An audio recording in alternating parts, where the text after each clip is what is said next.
இன்று 8ஆம் திகதி 3ஆம் மாதம் 2019ஆம் ஆண்டு. இன்று குவைத்தில் மற்றும் ஏனைய வளைகுடா நாடுகளில் இடம்பெற்ற மிகவும் முக்கியமான செய்தி குறிப்புகளை இன்று பார்ப்போம். எஃப்நாத் தமிழ் டிவியின் ஊடாக. குவைத்தில் உணவுப் பொருட்களின் தரம் குறைந்தால் அதன் மொத்த வியாபார பிரதிநிதி மீது கடும் நடவடிக்கை எடுக்கப்படும். குவைத் பாராளுமன்றத்தில் ஒருமனதாக சட்டம் நிறைவேற்றப்பட்டிருக்கின்றது.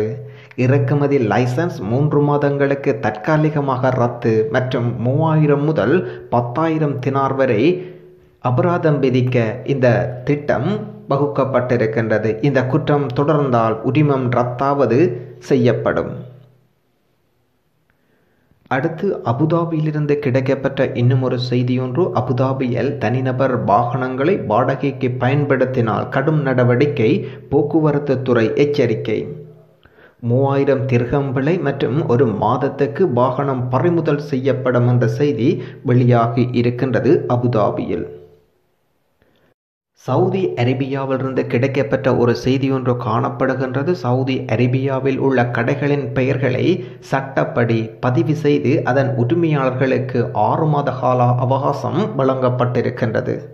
சவுதி அரேபியாவில் உள்ள கடைகளின் பெயர்களை சட்டப்படி பதிவு செய்ய அதன் உரிமையாளர்களுக்கு 6 மாத கால அவகாசம் வழங்கப்பட்டிருக்கின்ற செய்தியாக காணப்படுகின்றது.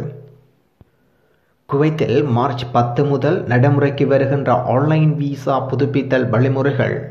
முதற்கட்டமாக காதீம் எனப்படும் 20ஆம் நம்பர் வீட்டு வேலை தொழிலாளர்கள் அக்காமா உள்ளவர்களுக்கு வரும் மார்ச் மாதம் 10ஆம் திகதி முதல் புதிய நடைமுறையில் பின்பற்றப்படும் என்ற செய்திகள் தெரிவிக்கின்றன. குவைத்தின் சராசரியாக 6 லட்சத்துக்கும் மேற்பட்ட வீட்டு தொழிலாளர்கள் வேலை செய்து வருகின்றார்கள் என்பதும் குறிப்பிடத்தக்கது.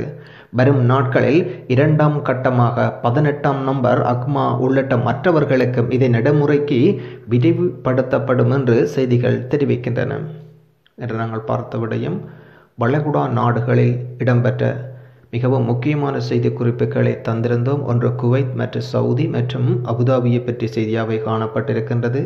இதில் முக்கியமான செய்தியும் இடம்பெற்றிருக்கின்றது. இந்த தகவல்களை குவைத், சவுதி மற்றும் அபுதாபி நண்பர்களுக்கு தெரியப்படுத்துங்கள். எமது இந்த தகவல் தொடர்பான உங்கள் கருத்துக்களை எமக்கு தாருங்கள். நன்றி, வணக்கம். மீண்டும் இன்னும் ஒரு வளைகுடா பற்றிய செய்தி குறிப்பில் உங்களை சந்திப்போம். நன்றி.